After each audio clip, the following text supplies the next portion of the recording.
Hey everyone, my name is Janice. I'm gonna start this video off by being frank. For some reason, I really struggled with this piece from beginning to end. Maybe because this was my first time I've ever actually recorded myself drawing, and therefore all my talent jumped out the window. This is sort of a special one, as this is my first speed paint, and it's also fan art for another YouTuber, Salvatore Rose. This is also the first photo redraw I've ever done. A few years ago, I saw another artist do a photo redraw as fan art for another YouTuber that I also like, and ever since, I've wanted to try one myself. The photo I decided to redraw was this one from Sal's Instagram. I've been a fan of Salvatore for a very long time now. I don't remember exactly when I started watching her videos or what the first video I saw of hers even was, but I know that I've been a fan from all the way back when I was in middle school. Sal's corner of the internet always felt like a cozy one. For me, watching her videos always sort of gave me the feeling of sitting in a small room that had fairy lights, beanbags, and snacks. I really like that her editing style is more simple and not so over the top like with some other YouTubers. It makes her videos feel more down to earth, if that makes sense. Not to mention that her content is just the type of videos that I like to play in the background while I'm drawing. The sketch phase always takes me the longest, mostly because this is the part where I need to be the most creative in how I want the piece to look and what I want the concept to be. Now, because I was doing a photo redraw, I didn't have the burden of coming up with the concept, but because for some reason my art skills were on the fritz, I still ended up spending a lot more time on this phase than I usually would. I almost always do my sketches in a very specific order. I start with the least flexible element, the body, then I draw the clothes over top, and then I draw the most flexible element, which is the hair. And I draw the background last if I include one, like in this piece. A lot of more experienced artists don't always draw their sketches with a specific sequence or even bother drawing the full body before drawing the clothes, which I guess is more efficient once you're more skilled.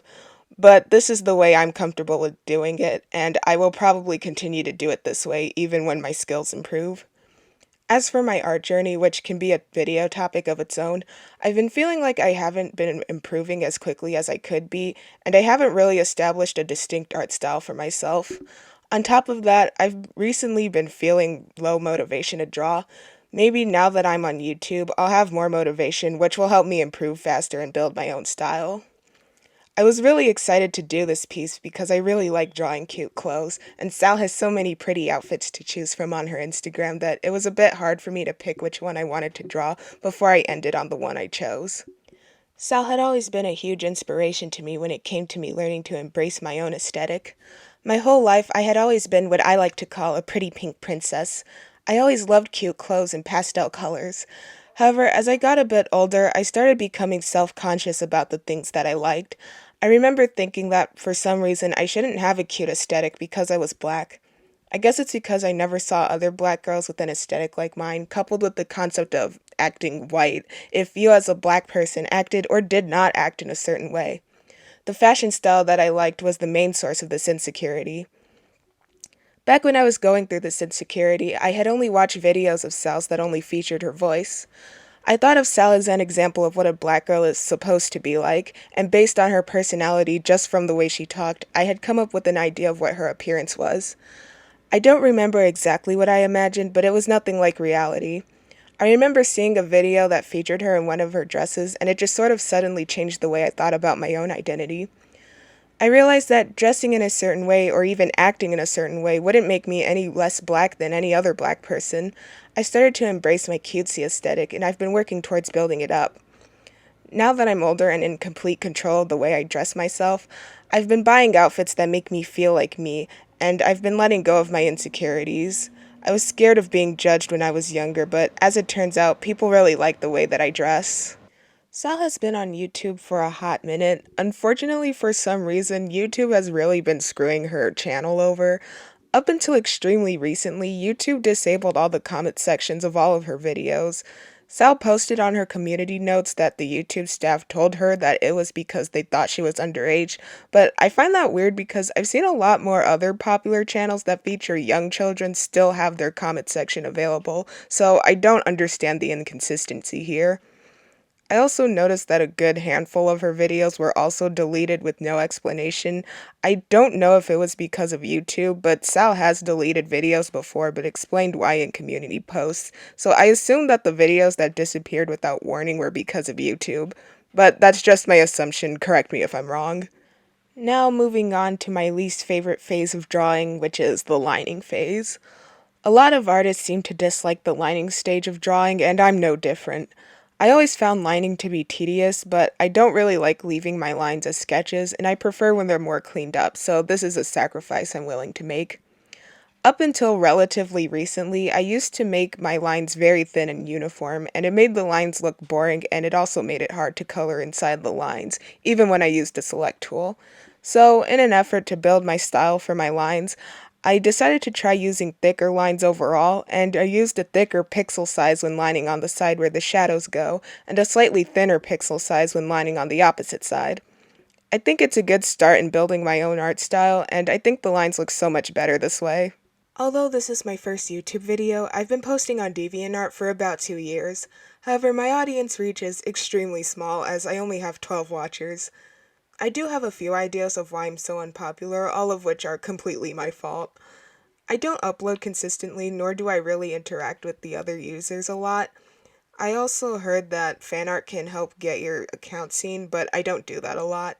It also doesn't really help that people have been leaving DeviantArt, especially after they changed their interface. This isn't to say I'm ungrateful. Even though I'm unpopular, I still very much enjoy drawing, and I'm glad that I can even post my art. I'm grateful for the people who simply stop scrolling to look at my art, and I'm especially grateful to the people who are watching my account. Now that I'm uploading on YouTube, I have a few ideas of how I can try to be more frequent. I might not upload on a consistent schedule, but I will try not to disappear for long periods of time like I've been doing on DeviantArt, which should be easier now since I'm not in school anymore. And now for my favorite phase, the coloring phase.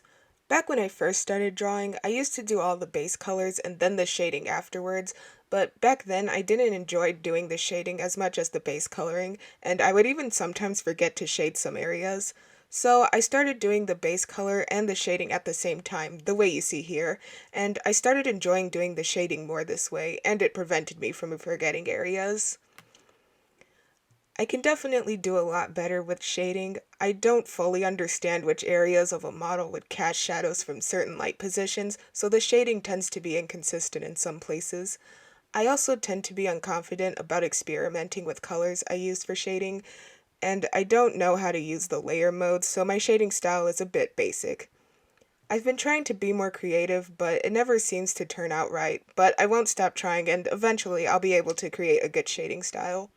Even in this piece specifically, I didn't use the right colors for the proper lighting, and the areas of shading should have been more prominent. My biggest gripe being the skirt and the bed. I use cool colors for shading white, which is what I usually do, but for the lighting in the photo and what should have been used in the drawing, the shading color should have been warmer. Also, the background looks pretty flat. When it comes to drawing in general, I tend to be hesitant about trying new things, so my portfolio of art pieces is very uniform. Even all the way back when I first started drawing, I mostly only drew very feminine female characters. There were a lot of girls in skirts and dresses, a lot less girls in pants and shorts, and very rarely any male characters at all. It's not just aesthetics. I tend to be scared of trying new kinds of poses and angles. A lot of my characters are drawn at a straight angle, and a lot of the time they are posed very vertically, and I tend to try to keep my characters from covering any part of their outfits, which makes the characters and overall drawing look very stiff. I have stepped out of my comfort zone a couple times before, but I hope to be able to do so more often to the point that it becomes a norm. This piece wasn't so far off my usual style in terms of aesthetics, but I did try new things with how I positioned the character. It's not perfect, but this was a good practice, and I can use what I learned from this to improve in the future. Even though my skills are far from perfect, I'm quite proud of how far I've come in my art journey from when I first started. I'm glad that I can look back on my old art pieces and see how far I've improved from the beginning. I hope that in the near future I can look back at my current art and see improvement, and I hope that I'd be impressed with what my future skills become. As for my content moving forward, I've been wanting to start YouTube for an extremely long time. I've had so many different ideas for what I want my content to be over the years. For the longest time, I've been wanting my content to strictly be art related, but more recently, I've been very interested in other types of content.